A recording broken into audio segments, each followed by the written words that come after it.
Good morning six class.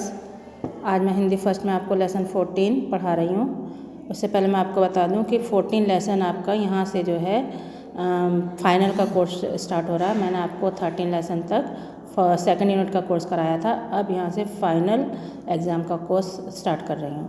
तो lesson 14 है शिक्षाप्रद नीति वचन। शिक्षाप्रद यानी जो हमें ज्ञान देते हैं, और नीति वचन यानी अच्छे वचन, जो अच्छी बातें जो आपको हमें जीवन में लानी चाहिए। सबसे पहले धूर्त मनुष्य अध्ययन का तिरस्कार करते हैं, यानी बेवकूफ़ जो होते हैं, जो क्या कहते हैं, पढ़ना नहीं चाहते, वो अध्ययन का तिरस्कार करते हैं, यानी पढ़ाई को छोड़ना चाहते हैं। सरल मनुष्य उसकी प्रशंसा करते हैं, यानी पढ़ाई को बुरा कहते हैं वो लोग। और सरल जो अच्छे मनुष्य होते हैं, सीधे साधे मनुष्य होते हैं, वो पढ़ाई की अध्ययन की प्रशंसा करते हैं। और ज्ञानी पुरुष उसका उपयोग करते हैं, और जिनके अंदर ज्ञान होता है, बुद्धिमान होते हैं, वो अध्ययन का, उस ज्ञान का उपयोग करते हैं। फिर वचन आता है, मैं दाल रोटी प्राप्त कराने वाली विद्या नहीं सीखना चाहता, मैं तो ऐसी विद्या सीखना चाहता हूँ जिससे ज्ञान का उदय होकर मनुष्य वास्तव में कृतार्थ हो जाता है। मतलब क्या है कि विद्या को केवल दाल रोटी प्राप्त करने के लिए, यानी धन प्राप्त करने के लिए या केवल भोजन प्राप्त करने के लिए नहीं सीखना चाहिए, बल्कि उससे ज्ञान प्राप्त कर कि हमें हमारे अंदर अच्छे से अच्छा ज्ञान प्राप्त हो, जिससे हम मनुष्य वास्तव में उसे पाकर, ज्ञान को पाकर अपने जीवन को अच्छा बना सके। दूसरी बात है, अपनी अपनी भूमि को सभी लोग घेरा लगाकर अलग अलग कर सकते हैं, परंतु आकाश को कोई घेर कर खंडित नहीं कर सकता। यानी भूमि, धरती जो है, धरती पर तो लोग रहते हैं, तो उसमें अपना एक सर्कल बना लेंगे कि यहाँ से यहाँ तक हमारी धरती है, लेकिन आसमान जो है, आसमान को तो कोई छू ही नहीं सकता, तो आसमान को कोई घेर कर अलग नहीं कर सकता। यानी भूमि को घेर कर खंडित यानी टुकड़े करके बांट लेते हैं कि ये मेरी है, ये मेरी है, लेकिन आकाश पूरा एक है, उसे कोई नहीं बांट सकता। सभी खंडित भूभागों के ऊपर एक अखंड आकाश विराजित है, यानी जो भी हमने धरती का टुकड़ा विभाजित कर दिया, लेकिन उसके ऊपर आकाश केवल एक ही है, आसमान को हम नहीं अलग कर सकते, आसमान सबका एक ही है। अज्ञान के कारण मनुष्य अपने धर्म और सत्य को श्रेष्ठ समझता है, और इस बात का उसे ज्ञान नहीं है। अज्ञान के कारण मनुष्य को जो है, हम लोग जो हैं अपने केवल धर्म को और अपनी बात को अपने सत्य को श्रेष्ठ समझते हैं। परंतु चित्त में यथार्थ ज्ञान का उदय होने पर वह देखता है कि सभी धर्म और मतों के पीछे एक अखंड सच्चिदानंद विराजमान है। लेकिन जब उसको अंदर उसके हृदय में ज्ञान प्राप्त हो जाता है, तो उसे सच्चाई का पता चलता है, और उसे पता चलता है कि सभी धर्म, सभी ग्रंथ जो भी हैं, वो सबका एक ही सार है, एक ही करने वाला है, वो है सच्चिदानंद भगवान, यानी हमारा भगवान, वो सब में एक ही विराजमान है। जीवन में सफलता पानी हो तो अपने भीतर पुरुषार्थ रखना चाहिए।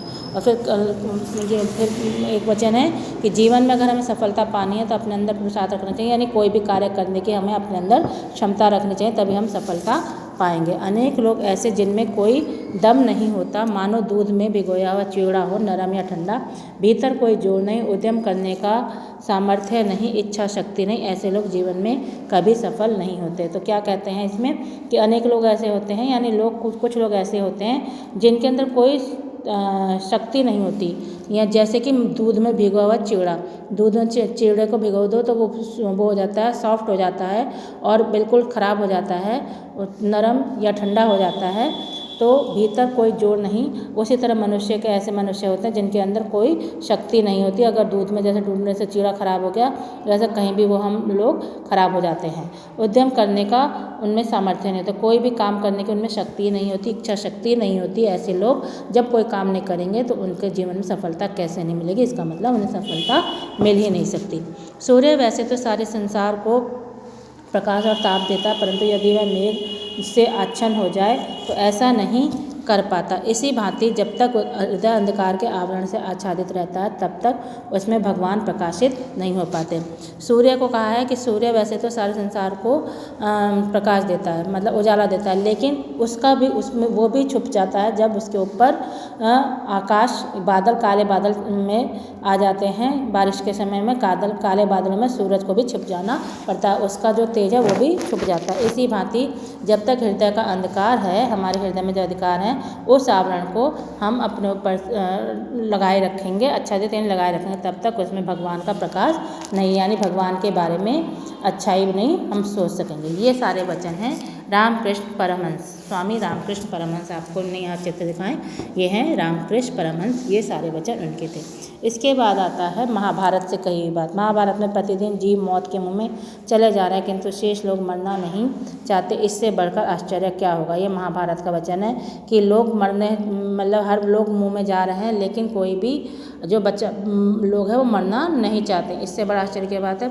यानी जीवन तो सबका एक दिन मृत्यु में जाना है, लेकिन लोग सोचते हैं कि हमें मरना नहीं है, हम और ये सोचते रहते हैं कि हम जीवित रहेंगे और गलत काम करते रहते हैं, और इससे बड़ी कोई आश्चर्य की बात नहीं है। श्री कृष्ण ने वहाँ पर कहा है, इस संसार में घृणा से घृणा कभी कम नहीं होती, घृणा प्रेम से ही कम होती है, और यही शब्द उसका स्वभाव रहा है। ये कहा है धम्मपद में, यानी कोई भी काम नफरत से नहीं होता, प्रेम से ही कोई भी काम करा जा सकता है।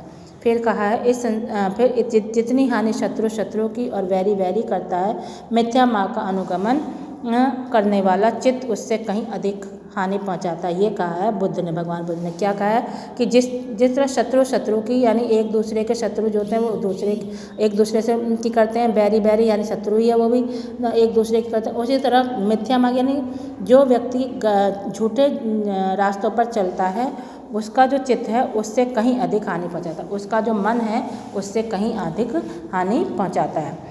कोई ऐसी घड़ी नहीं बनी जो मेरे गुजरे हुए घंटों को फिर से बजा दे, ये डिकिंसन ने कहा है कि कोई भी ऐसा समय नहीं, कोई ऐसी हमारे पास घड़ी, हम जो घड़ी पहनते हैं जिससे हमें टाइम का पता चलता है, तो कोई संसार में ऐसी घड़ी नहीं बन सकी जो हमारा समय बीत गया उसको हमें लौटा दे। तो फिर कहा है जो दूसरे आदमी के दुख में दया दिखाता है वह स्वयं दुख से छूट जाएगा, और जो दूसरे के दुख में अवगण न करता है या उस पर हर्ष मनाता है वह कभी ना कभी स्वयं उसमें जा पड़ेगा। अब यहाँ पर कहा है, स्वामी विवेकानंद के शब्द हैं ये, कि जो व्यक्ति दूसरे के दुख में दुखी होता है वो स्वयं दुख से छूट जाएगा। यानी जो जब दूसरे के दुख को अपना दुख समझा तो उसे कभी दुख लगेगा ही नहीं। और जो दूसरे के दुख की अवगणना करता है, जो दूसरे के दुख में सुखी होता है, जो वो उस हर्ष का वह हर्ष मनाता है, यानी उस पर खुश होता है, वह कभी ना कभी स्वयं उसमें जा पड़ेगा। जब दूसरों के दुख में दुखी हो गए तो एक दिन तुम्हें भी वो दुख भोगना पड़ेगा, ये स्वामी विवेकानंद ने कहा है। पहली वीडियो समाप्त होती है। आशा करती हूँ यहाँ तक आपको समझ में आ गया होगा। दूसरी वीडियो मैं आपको कल भेजूँगी।